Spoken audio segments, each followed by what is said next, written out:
Welcome friends to another Dune video. Today we looked at the Spacing Guild, some of how it works internally and a little about the guild Highliners. Let's get straight into it. Highliners are big freight carriers. The worth of many planets could be stored inside it. Many forms, endlessly varied in mass and volume. The cargo would be distributed and secured inside the craft. The control room at the centre of the ship was a double-walled sphere, and in between those walls was the control for real space movement and the Navigators station. And inside the inner sphere, its outside pierced by airlocks, so a navigator could be brought there in a tank and then allowed into the inner sphere. There was the steersman station to move the ship. First, the navigator, using his prescience, chose the best route for transit, and an order is given for those on board to strap down. The reason for this was to stop the shift of mass within the liner during the drop. The navigator would then choose a specific wavelength for a pulse of the engine. The power then fed to the field, and then real space was, as the Dune Encyclopaedia says, fractured in a locality about a kilometre in radius, and the mass inside the locality, the Highliner and its contents, dropped into the void. And at that point a signal was sent out to the crew and passengers on board so that they could continue their activities. The steersman would then guide the ship, though the navigator was on hand if needed. Now, living in the tanks and being exposed to the spice changed the forms of the beings that were in them, those that had become navigators, though they had originally, of course, been human. The webbed hands and other descriptions, such as of Edric, perhaps indicate the change in forms is a matter of evolution. Evolution so that they fit their environment to a fish-like form for the way they are in the tanks and swim inside the rich spice. So once it was moving through the void and doing so due to the engine, the steersman's job was to keep the ship on course, to find the line of the ship's future that would avoid catastrophe. And because of those in the Heighliner, their movement, the crew went about their duties. Passengers, though confined within their light ships or frigates, moved to and fro. The cargo might contain living animals pasting in their cages. Because of this continuous shifting of mass, each Highliner carried 8 steersmen, 4 of whom would be on duty at a time. The steersman would compensate for this shift of mass from inside the Highliner to keep it on course for safe emergence. Now, moving away from the Highliner and looking at the guild themselves, it's split into many different departments: accounting, legal, security, operations, and Tupile. Tupile, which we'll go over in more detail a little later, is the main planet the guild operate from.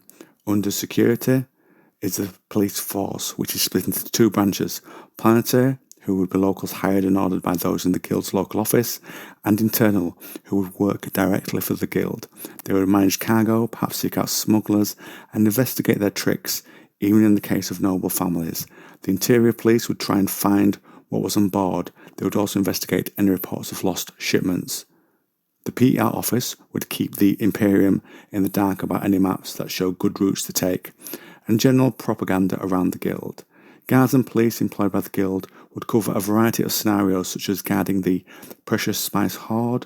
The secret police would investigate any attempts at espionage by the guild, and some guards were dubbed anti-hijack guards, conditioned to release their hold on a dead man's switch, which would fire a lasgun at the Heighliner's shield should the liner ever be hijacked. This post was secret, but the secret was an open one, and as a result, it was tested only rarely. 2 other sections of the guild operations are dubbed Alien Search and Planet Evaluation, and these worked together. Planet Evaluation would look at the value of planets to the guild that have been found by Alien Search. Another branch kept abreast of the success of the Tleilaxu and their work on a nav computer to replace the guildsmen. Another section of the organisation looked how to keep employees best indoctrinated, likely for security. The main planet of the guild, Tuple in the Dune Encyclopaedia and Junction in the Expanded Universe books, is a highly secret location. A local branch would handle its day-to-day functions. The traffic of Highliners, for example, also training centres for the guildsmen. Also, there were many ships that were built on its that were used by the Guild, but ongoing repair would happen on Tupel. The Dune Encyclopaedia says that the ships would be overhauled every 3 years. Now, there are shared characteristics by the Highliners of the Spacing Guild. The ships were fast to move and difficult to manoeuvre due to their size. The technology involved also made them very expensive, but humanity needed them to live the way they wanted to. So the money was found. The Dune Encyclopedia estimates that there are around 5,000 Highliners. As the Highliners are built, the Guild moved 75% of what it carried through them, and at the end of their transporting lives, the Highliners would be decommissioned and left in cold orbit around planetless stars. We also get a record of something going wrong with the Heighliner, which I'll cover for you now. It's going to be a direct quote from the Dune Encyclopedia. In 11286, I'm assuming after the Guild, on a transit from Harmony to Gamont, the planar fields of the Highliner's salience overloaded. A transparency reverse resulted, sending intense X-rays inside rather than outside the ship. There were no survivors. Records indicate that several systems malfunctioned at once, including all 4 of the fail-safe systems, which would have shut down the translite operation had not enough fail-safe systems operated properly. The salience would have vanished without a trace, but the deadman switches of the fusion plants worked. When the supervising mentats died and released their grips on the laser triggers, fusion immediately ceased. Small modifications in response to this were made to the Highliner, and they now have a great safety record overall. And that, friends, is where I will end today's video.